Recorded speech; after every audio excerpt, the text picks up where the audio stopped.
Hey, could we do that again? I know we haven't met, but I don't want to be an ant, you know?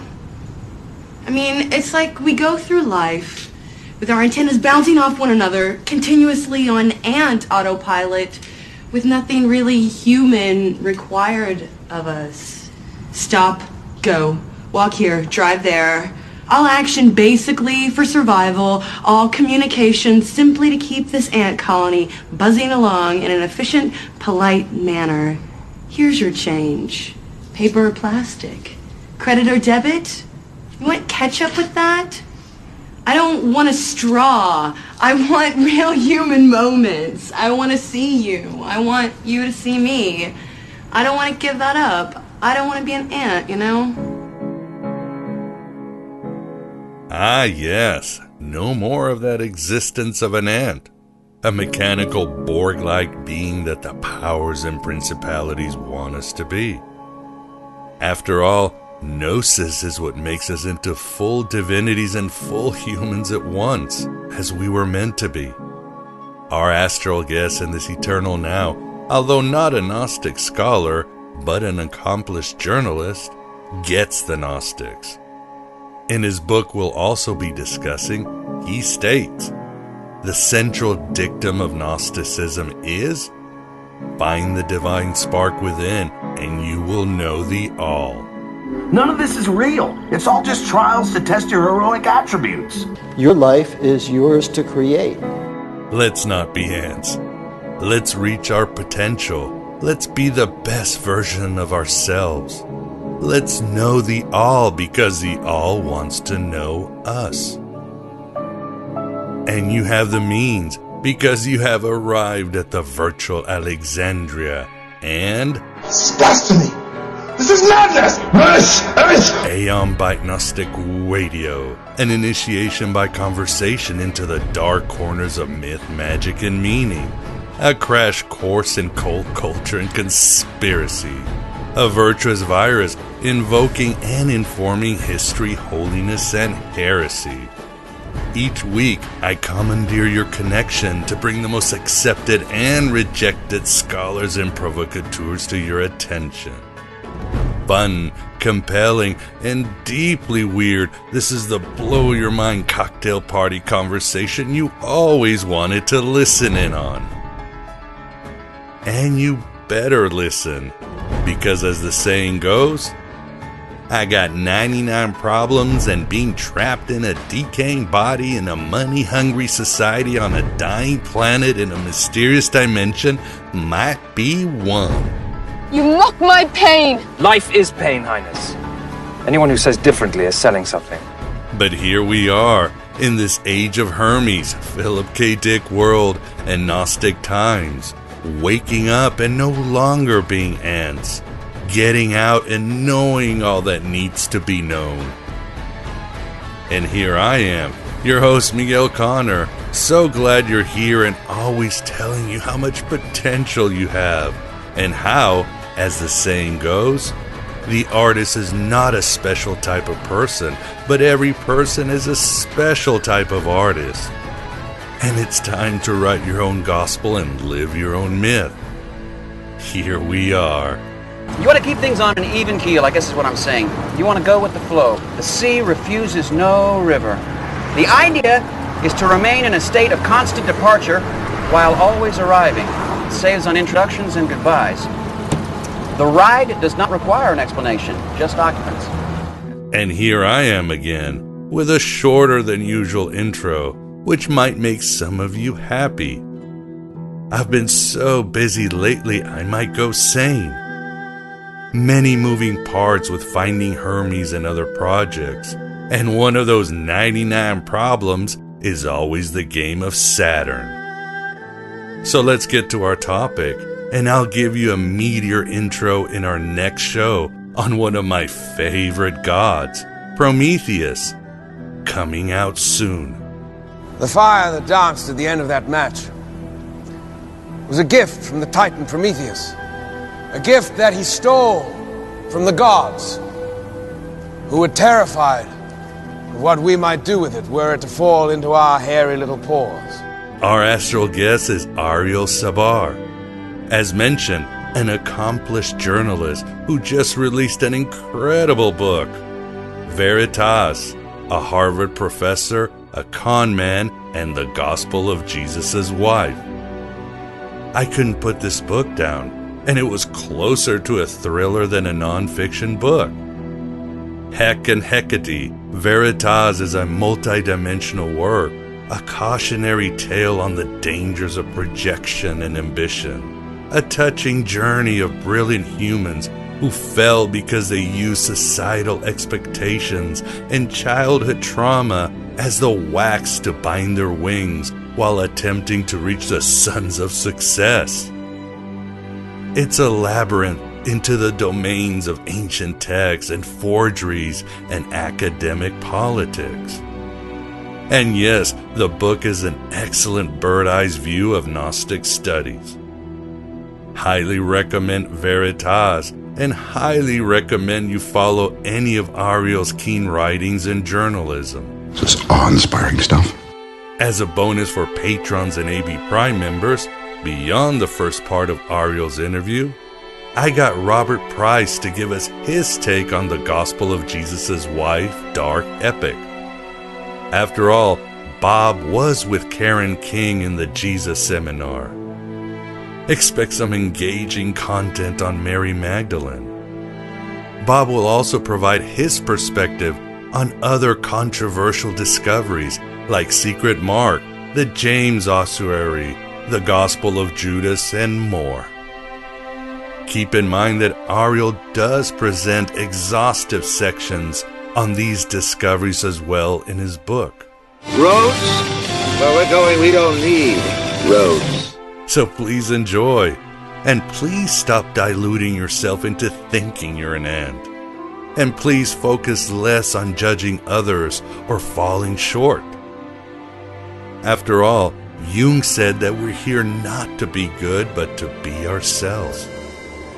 Bind your wings with the wax of imagination and empathy. Know that every human being we encounter is ultimately a mirror of our evolving selves. And that mind killer that is fear is what divides us all in the end. But the advantage to meeting others in the meantime is that one of them may present you to yourself. And please keep supporting Aeon Byte and Finding Hermes. This includes donations, merch, and me books like Voices of Gnosticism and Other Voices of Gnosticism, which provide interviews with many of the figures in Ariel's book, including, yes, Karen King. Enough of my short drivel. Let us do the interview with Ariel Sabar on Veritas. But first, please tell us more about fear and empathy, Oliver. And that internal war each one of us is fighting, as Plato said, in this vast lattice of mirrors we call humanity. Good evening. We are here tonight to talk about violence, or maybe human nature. We are here to talk about human nature. A great philosopher once wrote, "In times of peace, the warlike man attacks himself." This is the root of all our problems. And by this, I mean we. We are the root of all our problems. Our confusion, our anger, our fear of things we don't understand. Violence, in other words, is ignorance. There are two kinds of stories we tell our children. The first kind. Once upon a time, there was a fuzzy little rabbit named Frizzitop who went on a quantum fun adventure only to face a big setback, which he overcame through perseverance and by being adorable. This kind of story teaches empathy. Put yourself in Frizzitop's shoes, in other words. The other kind. Oliver Anthony Bird, if you get too close to that ocean, you'll be sucked into the sea and drowned. This kind of story teaches them fear. And for the rest of their lives, these two stories compete. Empathy and fear. And so I bring you tonight's play. A work in 5 acts about a fuzzy little bunny who got too close to the ocean. And what happened next? Let us begin. This is the AM Byte interview, and with us we definitely have the pleasure of being joined by Ariel Sabar to discuss his new book, Veritas, a Harvard professor, a con man, and the gospel of Jesus' wife. Ariel, thank you very much for coming on the show. Thanks very much for having me. Appreciate it. And as I mentioned, and we'll say in the intro, really love this work. And I know our audience will really engage with it, as we've had many past shows on this topic. And we had many of the guests that you interviewed in your book. But first, with us, we've got Vance. Vance, how are you? And thanks for joining us too. I'm fine this morning, Miguel, and I'm very excited to learn an inside story here of the Gospel of Jesus' Wife. It's a very good read. So, Ariel, I'd like to start by, again, I said I really enjoyed this book, and this book is more about forgery. It really has everything. I would like to call it a thriller because it's got espionage, exotic lands, the Catholic Church, ancient history. It's got everything. It could be made into a Hollywood movie, but all I think it needs is a chase scene. And even then, I think Hollywood could just have like Matt Damon playing you, just doing one chase scene, and we'd have a great movie. So it's an incredible read. Did you think this story would end up like it did? Not at all. I mean, this is a story that initially really just fell into my lap. I was a relatively new freelance journalist for Smithsonian Magazine back in 2012, and got a cold call from an editor there who I'd never spoken to before. I had filed exactly one other story for Smithsonian Magazine, hadn't even been published yet. Top editor calls me and says, "Listen, Ariel, we've got advance word that in about 3 weeks, a very prominent professor at the Harvard Divinity School, Dr. Karen King, world-renowned scholar, history of early Christianity, the sort of non-canonical Gospels, or the Gnostic Gospels, as they're sometimes called." And she has made this discovery. She has found a scrap of papyrus about the size of a business card with 8 lines of Coptic on it, one of which says, Jesus said to them, "My wife." And in her opinion, this is the first ancient manuscript in which Jesus utters the words, "my wife." So, I'm thinking like, I didn't know what was going on, because I've written certainly about religion. My father actually, and this is my first book. My father is a native speaker of Aramaic, which is said to be the language of Jesus. He's a professor at UCLA in Near Eastern languages. I'd written a little bit about early Christianity. I myself happen to be Jewish, but certainly the Gnostic Gospels, the non-canonical Gospels, were not anything I'd written about before. But when the editor said, "Look, it's going to be an exciting story. We'd like you to basically drop everything, catch the next plane out to Harvard, interview Dr. King, and then essentially accompany her to Rome in a couple more weeks, when she is going to announce this discovery at a scholarly conference, really just across the street from the Vatican." And when you walked into this story, you must have been blown away, because as you write, from a scholarly conference, it didn't end up being like a festival, a great, intense, you might say, party or reaction from the crowd, like from the get-go? Yeah, it was really interesting because, again, I'd certainly done in the course of 3 very, very intense weeks with very little sleep. I researched and then wrote a 6,000-word story for Smithsonian Magazine, whose publication coincided with Dr. King's announcement in Rome. I was the only journalist in the room when she announced this discovery, and I tape recorded it. And I remember being really interested in how the top people in her field would respond. And I suspect your listeners already know this, but Coptic is the language of Egypt's earliest Christians. It's the language in which many of the oldest surviving copies of both the canonical and non-canonical Gospels are preserved. And so you've got the top people in the world in this field. They meet once every 4 years. There just simply aren't enough of them to justify an annual meeting, so they have quadrennial meetings. So it's a pretty big deal.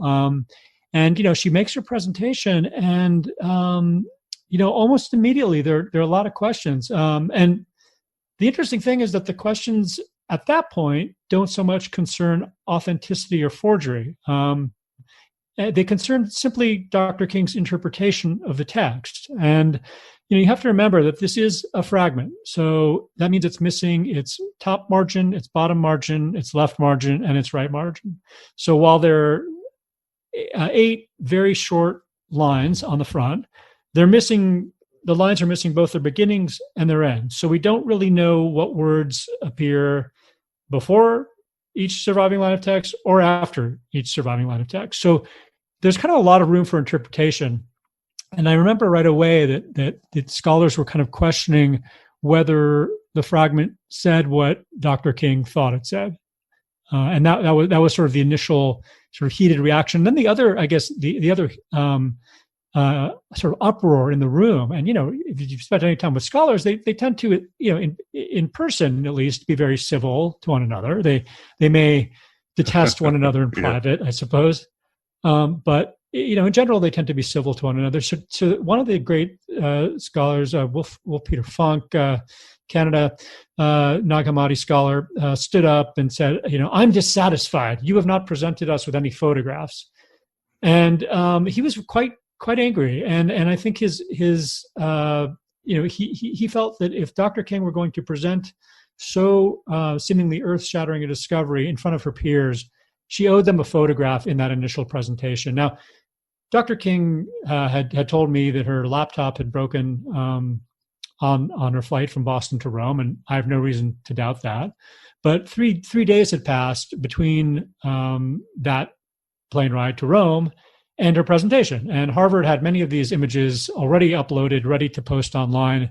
It seemed sort of strange to me that Harvard could not have emailed her those photos, or that Dr. King's colleague who was in the room, Anne-Marie Leyendyke of Princeton, a papyrologist, former student of King's, who also had the photographs on her laptop, could not have shared them with Dr. King to use in that presentation. And the reason those photos are important is that, typically before one launches into interpretation of a text, one has to decide whether the manuscript is in fact authentic. And the way in which Coptic scholars and papyrologists make that determination is by visual cues. So they need to see what the ink looks like. They need to see what the handwriting looks like. They need to see what the papyrus material looks like.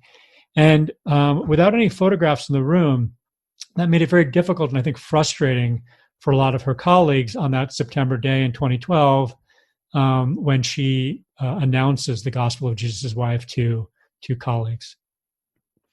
Yes, and it made such a huge splash. And you're right, you were there at the conference, and there were scholars like Einar Thomason, probably the world's leading expert on the Valentinians. You mentioned another Scandinavian scholar. I'm assuming it was Ismo Dundenberg, and they were suspicious that this wasn't, Valentinian, and so people were suspicious from the beginning. Mm-hmm. And how long did you follow this story after the conference? Yeah, so, it was interesting. I got this initial assignment from Smithsonian. So sort of part one of that story was a feature, 6,000-word feature that posted essentially the instant that Dr. King announced her discovery in Rome. It had basically been pre-written based on my interviews with Dr. King, with Dr. Anne-Marie Leyendyke, and with Dr. Roger Bagnall, a world-renowned papyrologist at NYU at the time. And so I had the first story. So did the New York Times, and so did the Boston Globe. We'd all been granted early access to Dr. King, although I was the only one that went to Rome. And then about a week after that, I refined and revised that first story to kind of weave in the reaction from Rome, weave in what journalists call color, to kind of put people in the room in Rome as this is all going down. to solicit. I solicited reaction from really important figures in the field like Elaine Pagels, and wrapped that all together for another story. This one that did not appear online, but actually appeared in the print hard copy November 2012 issue of Smithsonian Magazine. So that was really, frankly, where I'd left it for about 3 years. As I said at the outset, I'm a freelance journalist. I go where the assignments take me. I filed this story. It was a whirlwind sort of assignment. It was really interesting and fascinating for all kinds of reasons. But I then had to move on to other stories for other magazines and didn't really think about it again until November of 2015. And then you went down an incredible rabbit hole, which we shall get into. But it's interesting. You mentioned Elaine Pagels. She was against it being called the Gospel of Jesus's Wife. Karen King did that one because even this morning, Vince was, I need to read this Gospel of Jesus's Wife. And I'm like, well, here you go. It'll take you 5 seconds. Right. And I'll read it for the It basically says, "For me not, for my mother she gave to me the disciple said to Jesus this, abdicate, Mary be worthy of you, not." Next line, Jesus this to them, my wife, and next line, she can become a disciple to me, and no man who is wicked is he, and then I exist within her because, and then there's an A. And as you mentioned from the beginning, even in 2012, again, you went to this conference in Rome in September of 2012. Soon after, people knew that the lines were directly from the Gospel of Thomas, right? That was a big red flag from the beginning. Yeah, that was one of the earliest finds, and it actually wound up, sometimes early takes are bad takes. A lot of people think they know what's going on, like right at the beginning, and they haven't really done their homework. But one of the discoveries made very early on, first to give him proper credit by Dr. Francis Watson at Durham University in the UK, he was looking at this thing and he's like, wow, that the line break on line 1 it matches the line break in the surviving Coptic copy of the Gospel of Thomas, which is already kind of interesting because typically line breaks don't match. And then he's looking at all the words and he's realizing that that you could basically create the Gospel of Jesus' Wife by cherry picking phrases from the Gospel of Thomas, and then reordering them so that you effectively are saying something new that sounds like something old. I forget who first put this metaphor out there, but some writer was saying that it was almost like, you've seen these ransom notes in the movies where the ransom note is built up of words that are cut from different magazines and different fonts. This was sort of a version of that. And what Dr. Watson concluded relatively early on, within a matter of 3 or 4 days, was that you could reconstitute or you could constitute the Gospel of Jesus' Wife by cutting and pasting phrases from the Gospel of Thomas. And every single phrase, essentially, in the Gospel of Jesus' Wife could be found in the Gospel of Thomas except for 2 words, my wife. And so that was an early breakthrough. It was poo-pooed by some of Dr. King's supporters early on, but it wound up being a really important one as people started investigating that theory more closely. And I think you'd mentioned him a little bit before we came on the air, but ultimately what scholars would discover was that not only did this trace to sort of the Coptic Gospel of Thomas, but it traced to a particular online transcript of the Gospel of Thomas that contained errors in Coptic because the individual who transcribed it made a mistake here and there.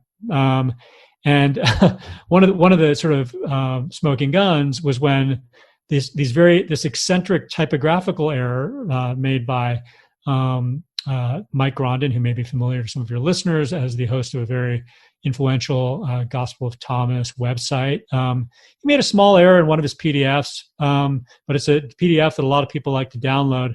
And oddly, that error, that typographical error in a 2002 PDF of the Gospel of Thomas winds up in what's supposed to be ancient handwriting in the Gospel of Jesus' Wife. And we could talk about that more later, but that was an important breakthrough in the path that led to scholars deciding that this was a fake.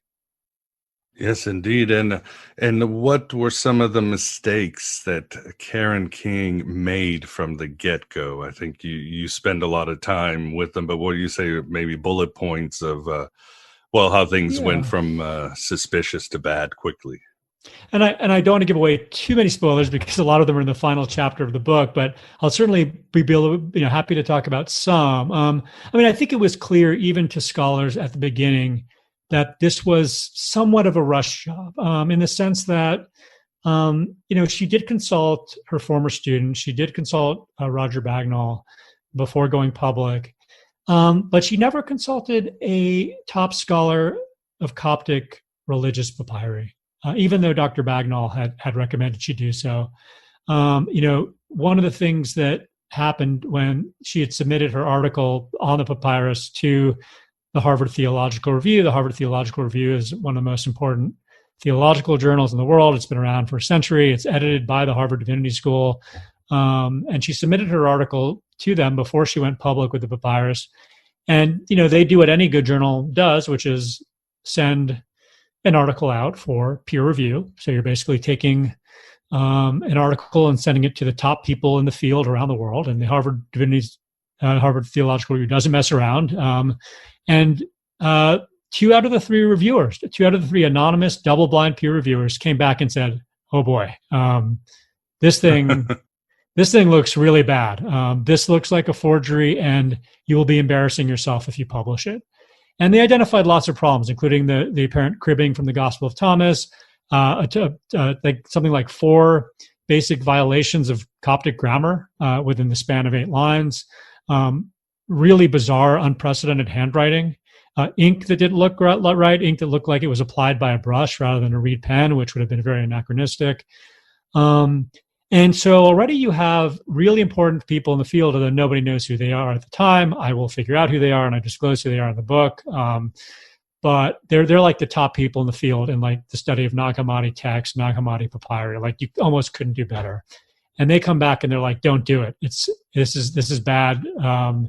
This will not turn out well for anybody." But in spite of that, Dr. King is able to overcome these objections, certainly in her mind. The Harvard Theological Review had not committed to publishing it at that point because of these concerns. But she felt confident enough to go forward and present this in Rome. And I think in retrospect, I think probably even she would acknowledge that was probably a mistake. And the other obvious oversight was she had conducted no scientific testing. I'm sure your listeners are familiar with the sort of Gospel of Judas saga. Oh, yeah. They convened a very broad group of experts, everything from language to grammar to papyrology to science, to really give this thing a thorough scrubbing before they went public. The Gospel of Judas is thought to be an authentic text. That was not done here. In this case, there was no science. There was no expertise from the people in Coptic who actually deal with these ancient fragments of the Nag Hammadi Gospels, and so there was kind of a rush to go public, and that would be second guessed afterwards, particularly since the rush seemed to be to make the announcement across the street from the Vatican. I mean, Dr. King does not lack for opportunities to showcase her scholarship. It literally, I think, 2 months after the Coptic conference in Rome, she could have delivered her discovery to an even bigger audience at the Society of Biblical Literature, I think, which was being held in Chicago that year. I mean, there's multiple conferences where she could have unveiled this, but there was a seeming rush to go public at this particular conference, which happened to be, she said it was just by chance, happened to be across from St. Peter's Basilica and the Vatican. So I think those were some of there was more corner cutting involved, and I sort of like readers to pick up Veritas and discover what those are when they get to the sort of final reveals in the book. But that I think gives you a taste of some of the shortcuts that were taken here. Yeah, for the audience, Ariel's book has so much more in it. It's quite a labyrinth that goes to so many places. But I guess this, of course, begs the question, and I see your book as a story of 2 individuals, Karen King and someone else we will get into. And it's not about forgery. Your book has so many prisms and angles, but obviously in this show, we talk a lot about Jung because he's influenced in Gnosticism. So I see the story of projection, unresolved childhood trauma and agenda, because people may ask, how could somebody like Karen King, who's so driven, who broke so many glass ceilings, who a very rational, straight-laced person, go down this road? And you put very well, Ariel, which jumped out to me. You wrote in one section in your book, put crudely, the Da Vinci Code's Mary was a womb without a brain, while the Gospel of Mary, Mary was a brain without a womb. The Gospel of Jesus' wife was the answer Karen King had looked for all of her life. I think, to me, that summarizes it, doesn't it? Yeah, I mean, that's sort of, again, admittedly put somewhat crudely there, but, Dr. King is an absolutely brilliant scholar who's done a lot of wonderful work, and as you said, has broken many glass ceilings, done very important scholarship. And I guess the thing that fascinated me is why did this slip through?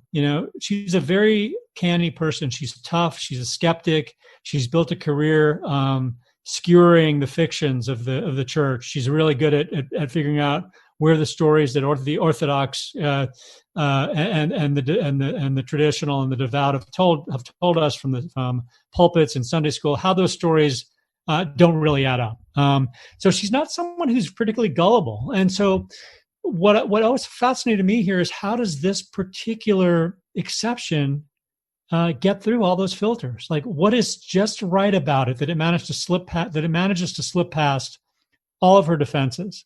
And to me, one of the things that the Gospel of Jesus' wife does is it sort of resolves this problem that Dr. King had focused on in her own scholarship, which is that, certainly, the Gospel of Mary, and even to some extent the Gospel of Thomas and its 114th saying, there's there's this notion that Mary is just as qualified to preach the good news as the male disciples, but that comes at the expense of her gender in many ways. I think in 114th saying, Jesus says something like, "I will make her male, so that she can enter the kingdom of heaven." And in the Gospel of Mary, you get the sense that her gender doesn't matter. What matters are her qualifications. But for Dr. King, that was a kind of a problem, because it was like you had to sacrifice your gender and your sexuality in order to qualify to preach the way the men did. And so what the Da Vinci Code was kind of an interesting work of fiction in the way that it said that actually, Mary Magdalene is the Holy Grail. Her womb is the Holy Grail for Jesus' seed, and there's this bloodline essentially that traces all the way to the present. And so you had this more sort of sexualized, romanticized Mary Magdalene. And what Dr. King, there was never a resolution between those two versions of Mary Magdalene. And it's amazing how efficient these 9 lines of Coptic, or these 8 lines of Coptic are, because actually all you need is 2 of these lines to resolve this conundrum that Dr. King had identified. And it's the 4th and 5th lines. I mean, in retrospect, it's probably no coincidence that in what's supposed to be a random fragment of papyrus torn from the middle of a larger page, the most important and catchy lines are dead center. It's like someone was using Photoshop to force justify this thing, so that the most important lines were right in the middle. Jesus said to them, "My wife, ... she is able to be my disciple." So now you have Mary Magdalene as wife, as a presumably sexual person, who has a husband, and she's able to be my disciple. So she is able to teach, she is able to lead, and she's able to be, fully comfortable in her own flesh as a woman. And so it really kind of pushed all the buttons in a really disturbing way, in the sense that, now that we know that this is a forgery, that the forger or the con artist who presented this to Dr. King would have so cruelly kind of profiled her to identify, to know exactly where sort of the Achilles heel is. And it makes me a little sad, to think that someone would go to such lengths to try to, do something like this. Although I think in his mind, in the con artist's mind, it was a win-win. I mean, I think he had his own reasons for wanting to launch this version of Mary Magdalene and this version of Jesus into the public consciousness. Oh, indeed. I mean, for a con to work, they have to give you what you really want. And it's interesting, Ariel, because it's almost like our past have the seeds of our success, but almost the seeds of our doom too. I know I keep getting Jungian, but Karen King's past, really maybe overlooked past, came back to bite her because, as you write in your book, she was born in Montana. She started out as a conservative Christian at one point. She rebelled. She really was swimming in a misogynistic field, and everything that she wanted basically kind of came true with the gospel of Jesus's wife, didn't it? And of course, as you write, her having cancer really made her identify with her body, and she wanted Mary to identify with her body too. Yeah, well, thank you for those great questions. I mean, I actually do think that, kind of a Jungian approach, or even a Freudian approach here is important in understanding motivation. I don't think you can ever fully pin down people's motivations, but learning about her childhood, learning about the way in which she felt sort of trapped in this very small, 800 person town in Montana, and not really ever feeling like she fit in, feeling picked on. She said that, she went to the sort of main Methodist church in her town with her family. It didn't seem quite earnest enough for her. So she goes and has this evangelical conversion at a summer camp, and she feels really sort of empowered by this conversion. But when she gets back to her Methodist Sunday school, one of her teachers belittles her conversion experience, says, "Oh, it'll pass. It probably didn't happen the way you thought it did." And according to some of her childhood friends that I interviewed, this was really a transitional moment for her because, she finally felt like she discovered what she wanted, what she wanted her relationship with God to be. And then you have someone who comes along and who's supposed to be, an authority figure, supposed to be someone who you trust. And this woman, this Sunday school teacher told her, yeah, what you thought happened didn't really happen. And that's not how, good Christians do it. And so very, very early on, she has this sense that there are people in the world, even in places as small as Sheridan, Montana, where she grew up, who are going to tell little, Christian boys and girls that there's a right way to be a Christian and a wrong way to be a Christian. And this really gets under her skin. And she's a soloist. She's a trailblazer, but by nature. And to be told that you're not doing it right. I think if you need any kind of prefiguring of why later in her career she decides to focus on this line between orthodoxy and heresy and how damaging it is and how limiting it is, it really, I think, it's possible, at least with one thread, to trace it back to some of these experiences she had as a young believer in Montana. Oh, yes. And as you write, Ariel, she talks about joining the Jesus seminar with Robert Funk, who, of course, really brought a lot of fire into her soul about, it's almost this sort of activism, Christianity. I remember talking to Robert Price, who was with her in the Jesus seminar, and he was upset because she was trying to get rid of the word Gnosticism, and he called her, he said she's having a hobgoblin mind and she's trying to get rid of Gnosticism so to elevate these sort of punk weirdo Christians to alternative Christians, and he was not happy about that. Of course, your book does document this. Other scholars like Dylan Burns and Bart Ehrman were against her getting rid of the word Gnosticism. But as we continue, I think what exemplifies, too, what Karen King's idea of being a historian is you quote her saying, history is not about truth, but about power relationships. Yeah, this gets at some of, and this was something I didn't really know when I set out to do the research, but certainly, while writing the book, I spent something like a month every single day, literally reading every single thing Dr. King had written, whether it was a book or an article or speech. And it occurred to me in reading some of her more theoretical works, most notably her book, What is Gnosticism, that she has a kind of interesting view of history. It's kind of a postmodern view, which is that sort of history as most people conventionally think of it doesn't really exist, that it's all a fiction. That any piece of writing, any piece of culture that one encounters isn't a reflection of any objective reality or anything that actually happened in the past, but it's a kind of political tract. It's a point of view. It's somebody trying to sell you something or sell you a story about what happened, and that fundamentally what happened in the past is unknowable. That there's no way that we can really access a kind of reality in the past. So all we have are these tendentious sort of sales pitches from various people who are writing them in the past. And I mean, she even argued that we should break the link between truth and chronology, and history and chronology, which is a very interesting argument that I don't know that a ton of people would agree with, but it made me interested in the way in which she conceptualizes history. And so, certainly postmodernism, has its role to play. And I believe, I studied it in college quite deeply, actually, has a role to play in kind of literary analysis, in the sense that, I think your radio program and your own followers are a perfect example of this.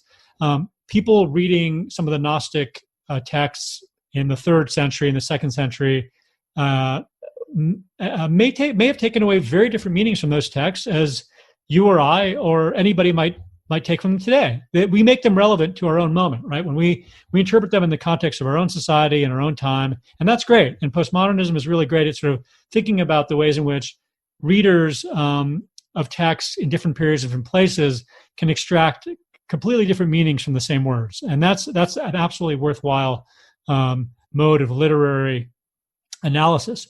Where I think there's some slippage in what I discovered in Dr. King's work is that when you start applying that sense of we can all kind of come to our own idea of truth to historical investigation.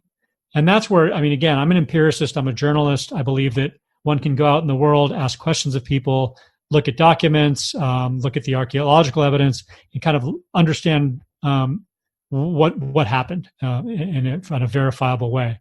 But what I think it happens in the case of the Gospel of Jesus' wife is that I don't think she was as obsessed with documenting the historical reality of the Gospel of Jesus' wife because of the way in which she conceptualized history and the fact that she didn't believe that truth existed in any objective way, that truth is essentially just a language game. Whoever tells the best story, whoever has the best narrative, whoever has the most power gets to tell the story that becomes everybody else's reality. I realize that there are even like some Gnostic. Postmodernism in some way is Gnosticism. Oh yeah, very much. It's not that far apart.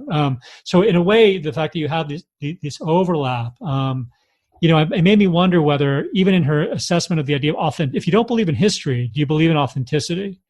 And so, like for me, whether the Gospel of Jesus' wife existed in antiquity has only one answer. Either it did or it didn't. There's not like shades of gray there. It's like either this is a genuinely authentic text or it's not. Whereas in postmodernism, I don't know what the possible options could be. Certainly, if it were an authentic text, the phrase "Gospel of Jesus' wife" could well be interpreted.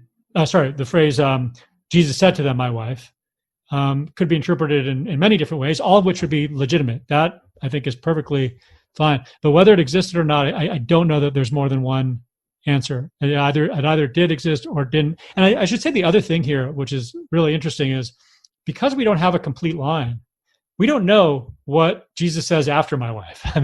It says Jesus said to them, my wife, and then it's ... There's more to that line. Like Jon Stewart, my wife, if she liked Thai food. Right.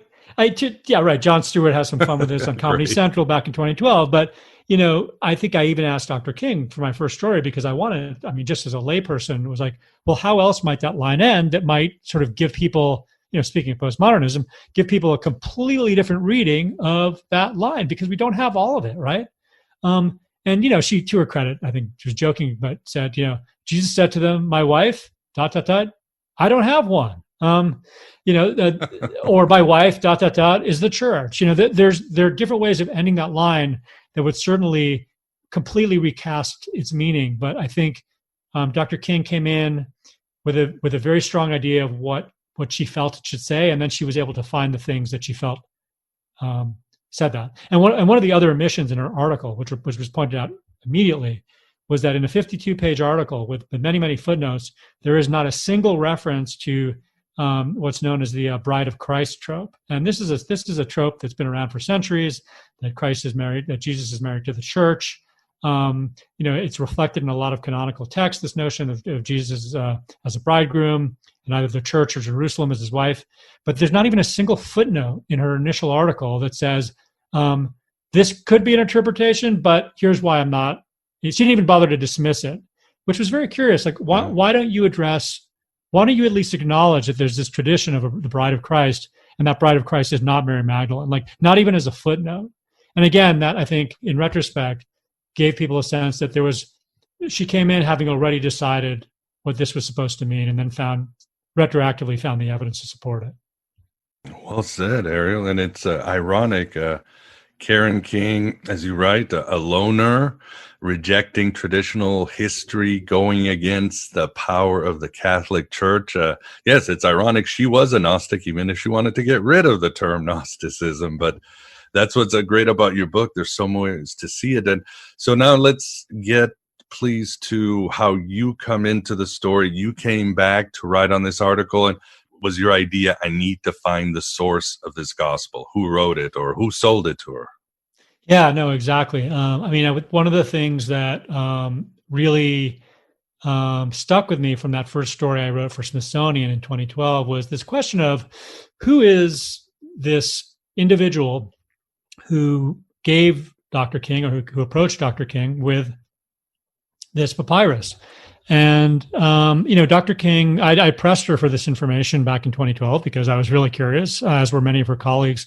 And she said, I can't tell you. I can't tell you who he is. He asked for anonymity. I am going to honor that request. And I really just can't tell you who he is. Now, this isn't all that uncommon. There are many private collectors who don't want to be identified. They're not particularly interested in the spotlight. They don't mind getting a little help from a professor. They don't mind even publicity coming to their manuscript, because obviously if a Harvard professor takes an interest in something you own, that can, make certainly boost its value, its market value quite a bit. But she wouldn't tell anybody who the guy was. And, as a journalist, we're always taught to ask questions of who our sources are. It's like sort of like the first thing you learn in journalism school. I imagine one of the first things you learn as a student of history is evidence is important, but so are sources. And so in this case, who is the source? When I was a daily journalist for many years, first in Providence, Rhode Island, and then in Baltimore, Maryland, later in Washington, D.C. If someone walks into the newsroom with an absolutely sensational scoop, it's not enough simply to kind of look at what the person has brought you and decide whether you think it's true, or to talk to a few experts about it. You have to do your due diligence on the individual who came into the newsroom with a sensational scoop, because if you discover that they're a flim-flam artist, if you discover that they have ulterior motives, if you discover that they don't have a great record of truth-telling, then you need to probably do a little more homework. Now, it's okay if you discover they have an ulterior motive, and you decide to go for it anyway, that's fine, but you should at least know what the ulterior motive might be. And that's part of what bothered me, is that we couldn't really learn that in 2012. So in 2015, I'm still a freelance journalist. I'm kind of in a slow spot between a couple of stories. And I start thinking again about this just mind-bending story I'd written 3 years before for Smithsonian. And like, whatever happened? Whatever happened to the Gospel of Jesus' wife? And I start using this very sophisticated investigative tool, Google.com, and I find that there've been some peer-reviewed articles written for and against authenticity. Dr. King sort of continuing to argue based on some scientific testing she had finally done after the fact that it was likely authentic. She didn't rule out the possibility of forgery, but felt it was likely authentic. And then you had an entire issue of New Testament Studies, another very prominent journal devoted to articles by top scholars arguing that this was a fake. So it seemed to be at something of a standstill, though by 2015, the majority of scholars were in the camp that this was a fake. But people were still at loggerheads.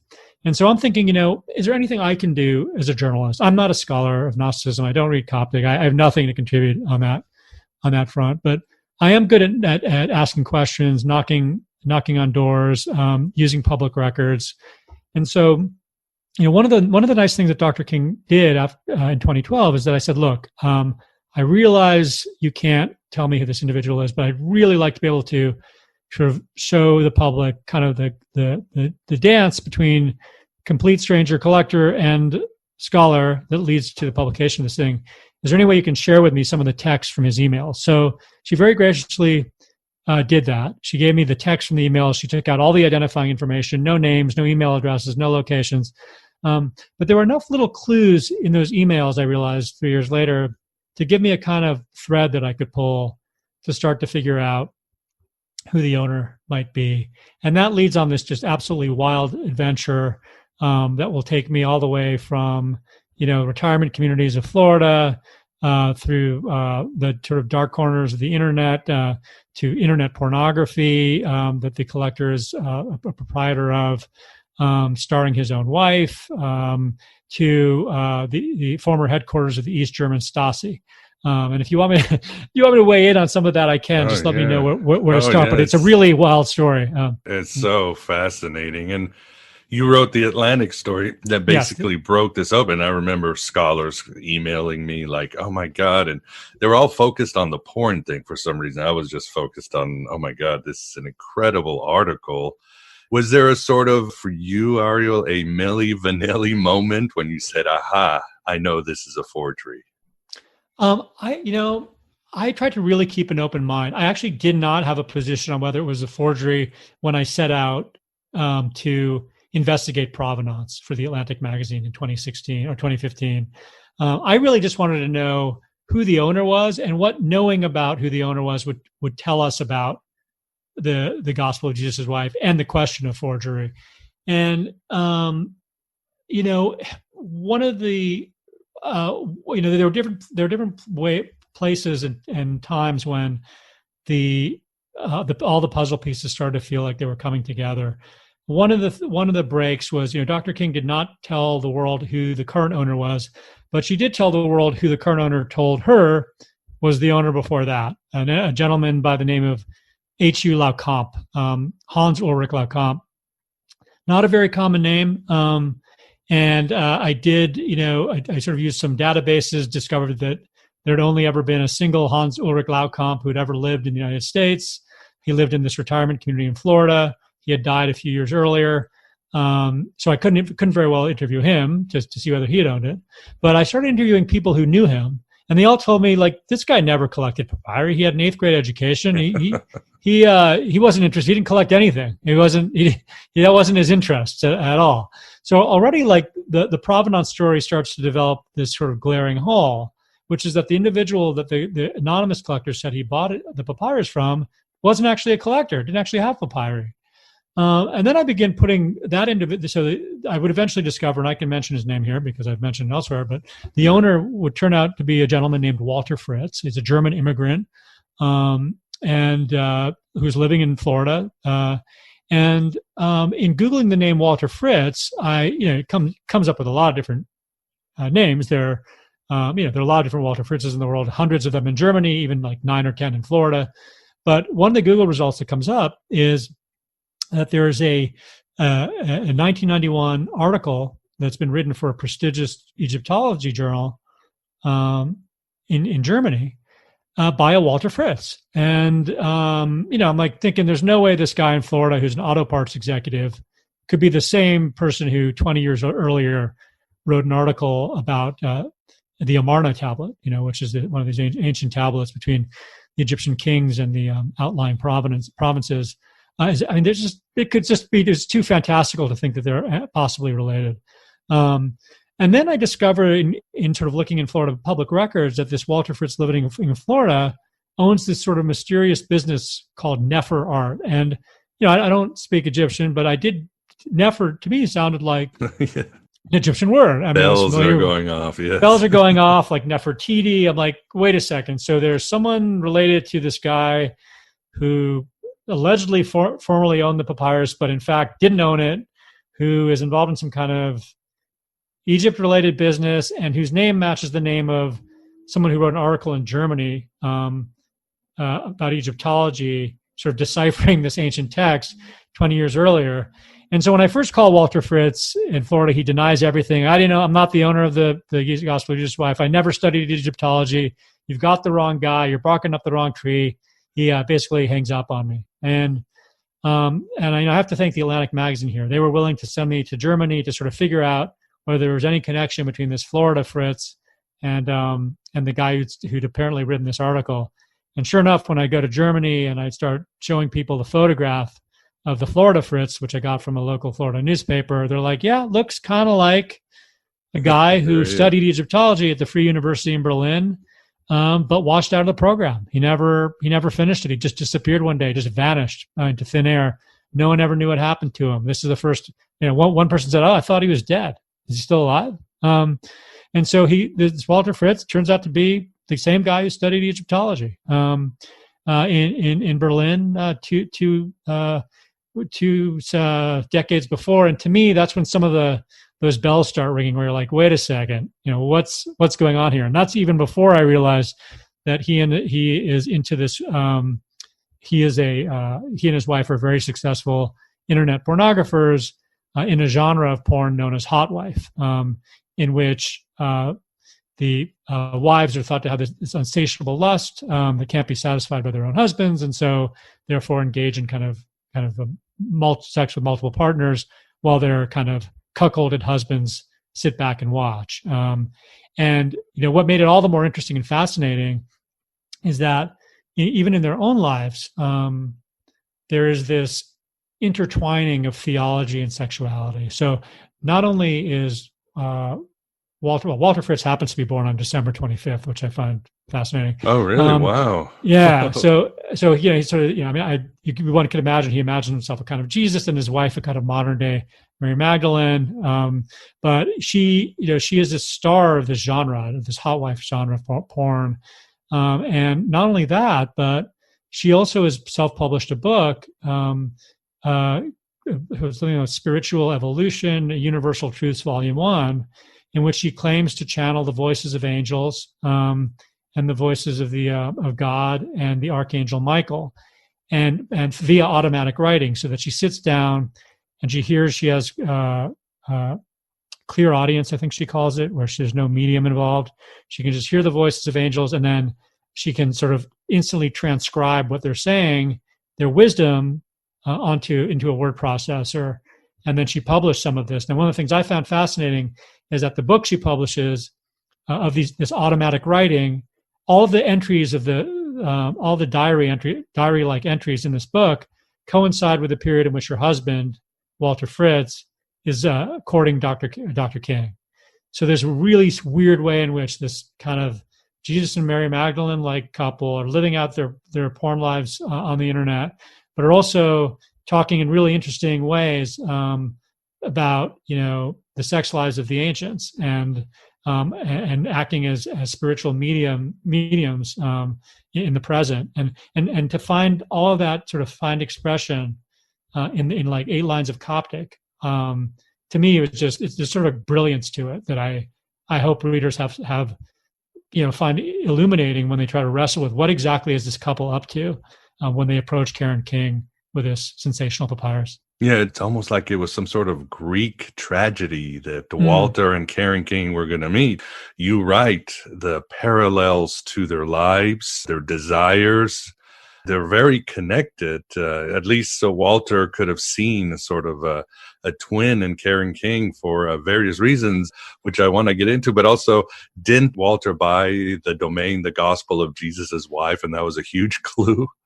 Yeah, that was another big breakthrough, because after he had lied to me and said, I don't know what you're talking about, I'm not the owner, I don't know anything about this, again, using the very sophisticated forensic tool google.com, I started putting in variations of Walter Fritz's email address, different ways of configuring the address, and after about an hour of doing that, up popped a website that tracks the history of domain name registration. So when you register a domain name, which is a fancy way of saying whatever follows www in a web address, there's a registrar that records all of that.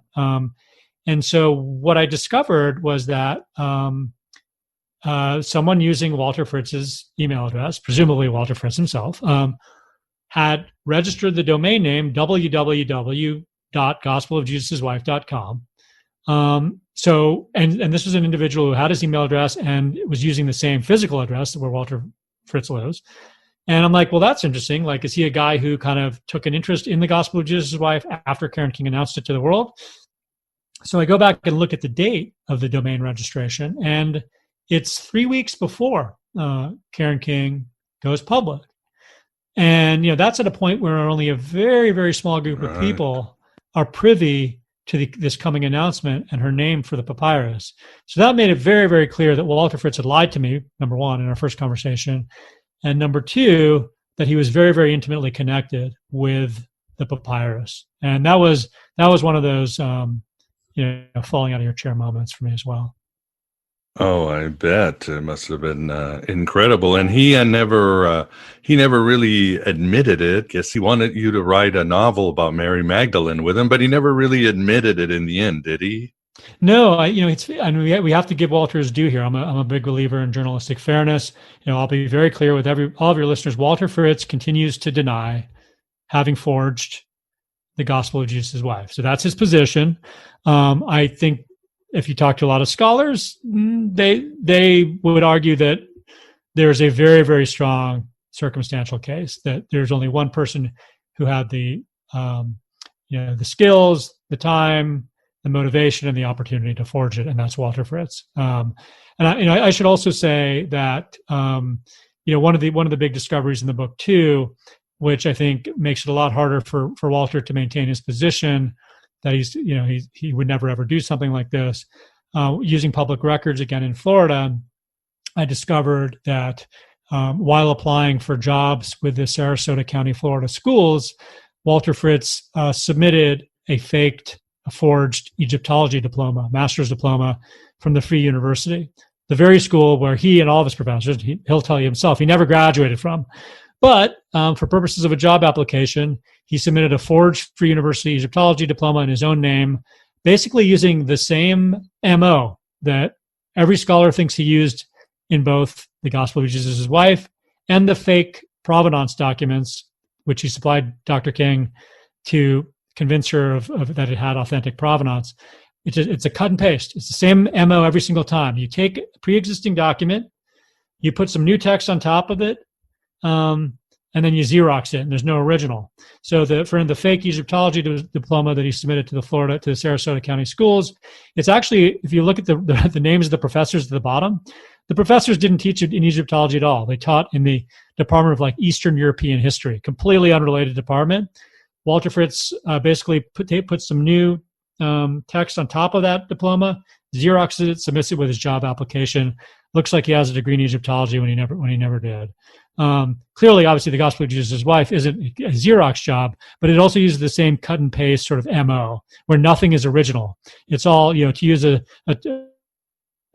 term that comes up in the Gospel of Thomas, it's all an image of an image. Yes. And I think that all of that makes, so the point here is that Walter Fritz can swear up and down that he didn't forge the Gospel of Jesus' Wife. What Walter Fritz can no longer do is claim that he is not a forger, or that he works very closely with forgers, or frankly, that he's not willing to risk criminal charges via forgery, because submitting fake education credentials in the state of Florida with the intent to defraud is a crime. He never was detected. But I think one of the breakthroughs for me in the reporting of the book is this discovery that Walter Fritz is indeed a creator of or condoner of forgeries, of known forgeries, and is willing to risk quite a bit of his own skin in sort of sending them into the world. Yeah, really fascinating. And at the same time, getting psychological. Again, I want to say on the record, I feel no schadenfreude or excitement about Karen King or Walter Fritz, because you're a journalist. Of course, you're putting out all the data, all the facts out there. But you also show a picture that, to me, bring a lot of empathy to both Karen King and Walter Fritz. I mean, Walter Fritz had his own unconscious desires, his own blind spots. And as you write, much of it was because he had not a very good childhood. He was apparently raped by a priest. He came from a broken home at the time of the Gospel of Jesus White. His life was kind of falling apart. His porn business was losing money. He couldn't sell his house, his company he'd lost. So there was a lot going on that made Walter Fritz do what he did. And as you write, Ariel, he was settling scores with all the male authority figures who robbed him of his potential. In essence, he didn't have a father or other figures. And again, it's almost like destiny that he would do this and meet Karen King. Yeah, no, I think that's right. And I think as a journalist, I've always tried to portray people in three-dimensional ways. I don't think portraying people as sort of very touching moments of the book, I must say to the audience. Very touching moments. Thank you. Yeah, I mean, I think people are neither all all good or all evil. We're not. None of us are cardboard cutouts. There's good and sort of the potential for bad in all of us. And I really tried to spend a lot of time making sure that readers had sympathy for all of the characters. Now, these are human beings. These are people who are as frail and vulnerable as all of us as human beings are. And I really wanted people to not sort of, to really ask themselves, like, how is what happened here in a fundamental way, very human, tragic in a kind of human way, not in a way that paints either Dr. King or Walter Fritz as monsters or dupes or naifs or anything too simple. We should really spend some time thinking about who they are as human beings. I thank you for making that observation. Oh, yes. You make a great case. And I have to admit, after I read your book, I, of course, have to look at my life and say, there's times in my life where I had a hidden agenda or a projection, and I was completely blind to it, and damage was done to people. Do you ever wonder that about your life, Ariel? You wonder, well, maybe I'll write a book or an article and somebody will tap me on the shoulder. It's like, dude, look at all the hidden, look at all the blind spot you had with all of this. Do you ever wonder about that? Yeah, I mean, certainly we all have it. Yeah, we all. It certainly made me more attuned to it, and the way in which, like, all of us are vulnerable when we're presented with something that we've always felt should be true. It's a very human reaction to it. And I guess the other question I think that the book raises is, and this comes at the very end, and I don't want to reveal too much, but the extent to which Dr. King was legitimately tricked by this, I think there is something of an open question. I think there is a question that the book raises at the end about whether Dr. King, I flag at the beginning of the book that Dr. King initially believes that this is a forgery before she even goes public with it. She says as much. She says, I don't think this is real. She sends Walter Fritz packing. She doesn't want to help him. She's like, there's no way this can be real. She just knows. She looks at it. She looks at what it's saying. And then after blowing him off very mysteriously, 4 months later, she comes back and she's like, yeah, you know what? I think we're going to publish this. I'd really like to take this out into the world. And we're going to, I'd even be willing to offer a home to it at Harvard. I will get my former colleague at Princeton to authenticate it. And so there's this like 180-degree turn. And so the book raises this interesting question about whether Dr. King, again, she's a skeptic. She's not easily duped. Whether on some level Dr. King knew this thing was really fishy and went ahead with it anyway. And this gets at the question of,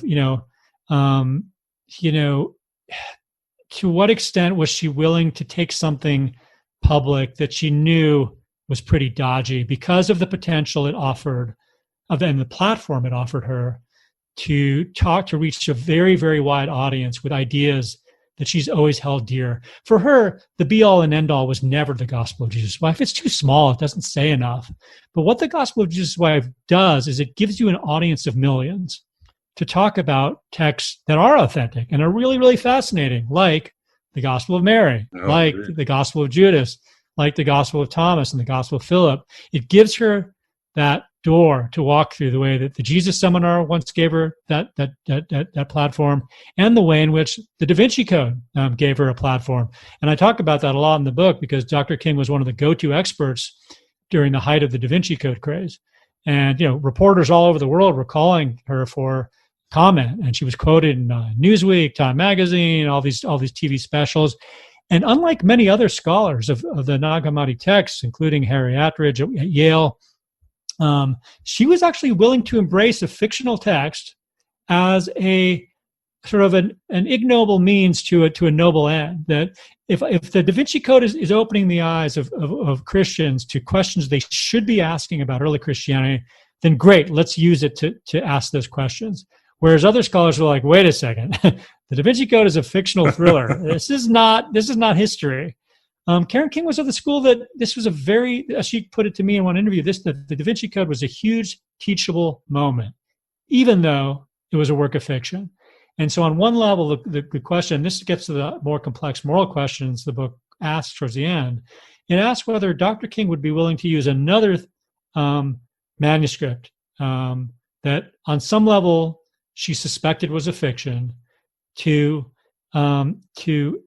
a platform to talk about bigger truths. And that's a question I want to leave readers with as they get to the end of the book to decide for themselves.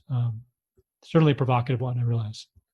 This is a great read, audience. I couldn't put the book down, and I think you will all enjoy it. But we are at the end. First of all, Vance, thanks for joining us on this fascinating adventure, this fascinating journey.